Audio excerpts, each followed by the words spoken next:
in that day way back in 2001, 9/11. And if we can't do it, we want to be at least known as someone who can do that. Well, that's the image that most of us want. However, we're not perfect. Sometimes we fall short, and sometimes we fall real short, like these people did, over and over and over again. We get to see a rerun of that if you want. You know, the thing is, if you Google this, you'll find 5-10 minutes of videos of exactly this. People stealing things from kids, especially adults, all right? And it's less than shiny moments, all right? And you know, the thing is, I see these videos, and I think about, what do they think afterwards? I mean, I could see, in some ways, getting caught up in the moment and being dumb like that. But I would hate to see it over and over again on video. And, you know, how did they feel afterwards? I mean, really, think about it. How would you feel afterwards? You would feel, I don't know. Well, we're going to switch. Because there is a story that deals with this. There's a story that Jesus told. There's a famous parable. And it's a story about a man who had 2 sons. And this man, there we go. The youngest son decided, you know what, Dad? I want my inheritance. I want it right now. I would just, you know, just give it to me. I want it right away.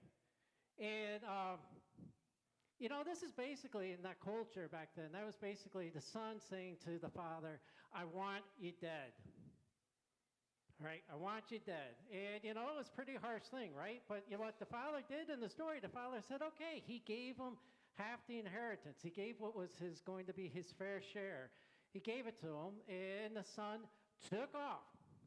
He left, and he went to a distant country where he just lived up life. He had parties. He wasted his money. He was living the life that he dreamed of.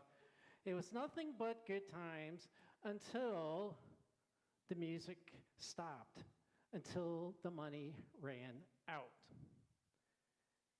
And all those friends that he had that were enjoying the good times with him, they all disappeared. Because when the money was gone, they had no interest in them. It was only the money they were interested in. That's poetic justice. And soon, the son found himself literally in a pig pen. He was broke. And he was so hungry that he was actually dreaming about eating the food that was being fed to the pigs. And once again, in that culture, that is the lowest of the low. And so he decided, you know what? This is a mess. And that's when the story really begins. It's this moment of clarity. Because it was a moment of humility. It was a moment that when he looked at his life and you know what he did, he was like, I can't blame anyone. I can't blame circumstances. I can't blame anyone else. I did this to myself. And he said, all right, you know, what I'm going to do is I'm going to go back to my father and I'm going to say this to my dad.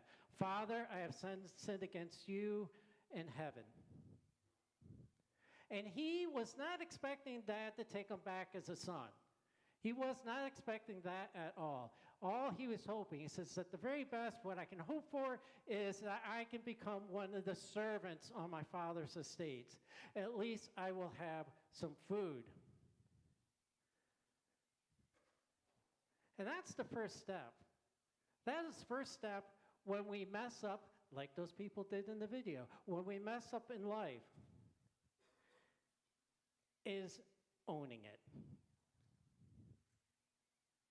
Admitting to ourselves and to the people we hurt, I was wrong.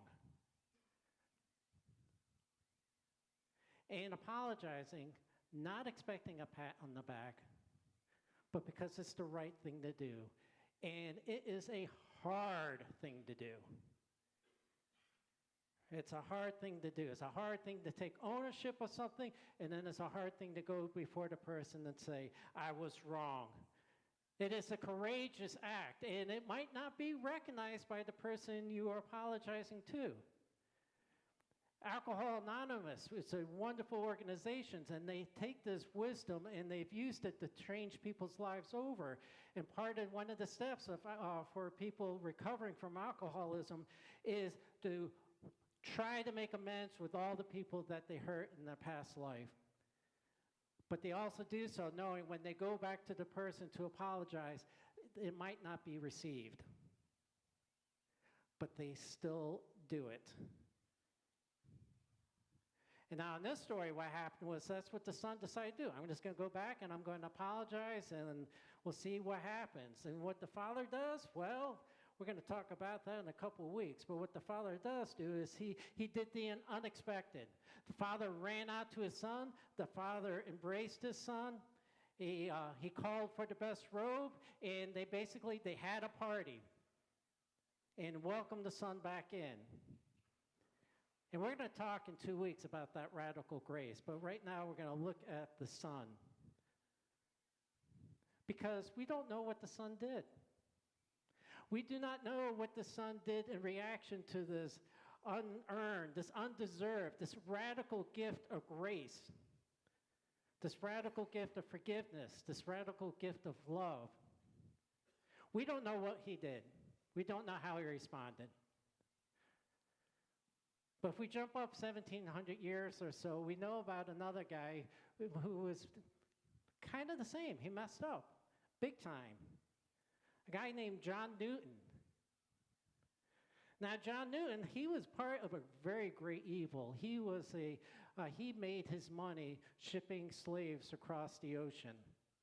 And he did that for years. But then he had an experience on the ship, and basically God began to grab hold of his heart. And he turned from his old life. He changed his way. He actually became a clergy in the church.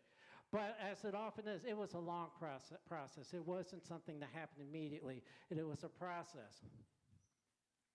And later on, he was able to look at his life and look at his past life. He look at his past sins. Look at the type of man he was as making money, selling other human beings. And he understood that he did not deserve the grace that he was given in life. He did not deserve forgiveness, yet he received it. And years later, in response to this gift, he wrote these profound words, which all of you know. Amazing grace, how sweet the sound that saved a wretch like me. I once was lost, but now I'm found, was blind, but now I see. The story of the prodigal son is our story. It is a story of us making a mess of things at times and our need to own our mistakes. Own it without minimizing it. It's not just saying, my bad, and then moving on, expecting all is forgotten, forgiven. It's owning it. It's apologizing, and it is accepting the consequences. And here's the thing. Those heroes from 9/11, those people who put their lives on the line, and those people who lost their lives in service of others, I can guarantee that before that, they had screwed up plenty of times in life. They had messed up. But in the moment of truth, they stepped up. Be humble enough to admit your mistakes. Be brave enough to apologize without expecting anything in return. Step up. And the thing is, you might not receive grace from people. Know that. But as John Newton discovered and embraced, you will always receive grace from God. You will always receive forgiveness from God. And never, ever underestimate the power of that grace, that holy gift, how amazing it is. So I ask you, all please stand.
If you know the words, keep going.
All right, let's finish up with the grace.